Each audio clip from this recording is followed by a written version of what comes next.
TRS party auto కార్మికుల పైన ముసలి కన్నీరు గారుస్తూ ఉంది. నిజంగా వాళ్ళు ప్రభుత్వం 10 సంవత్సరాలు ఉన్నప్పుడు ఆర్టీసీ కార్మికులకు తీసుకున్న సంక్షేమ కార్యాలయం అని ఉంటే చెప్పాలి.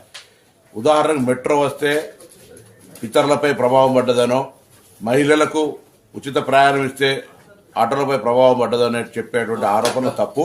మేము ఎక్కడ కూడా బస్సు ప్రయాణికుల ఇంటికి వెళ్ళడం లేదు. బస్సు గతంలాగానే బస్టాండ్ నుంచే పోతా ఉంది. ప్రజలు ఇంటి దగ్గర నుంచి బస్టాండ్కి రావడానికి ఆటోలు వాడుకుంటా ఉన్నారు. అవును, ఎన్నికల హామీ మేము 12,000 రూపాయలు సంవత్సరానికి ఇస్తామని చెప్పినాం. మీ నిర్వాహకం వల్ల, ఆర్థిక సంక్షోభం వల్ల ఈ సంవత్సరం ఇవ్వలేకపోయినాం. భవిష్యత్తులో తప్పకుండా ఆటో కార్మికులను ఆదుకునే బాధ్యత మా ప్రభుత్వానికి ఉన్నది.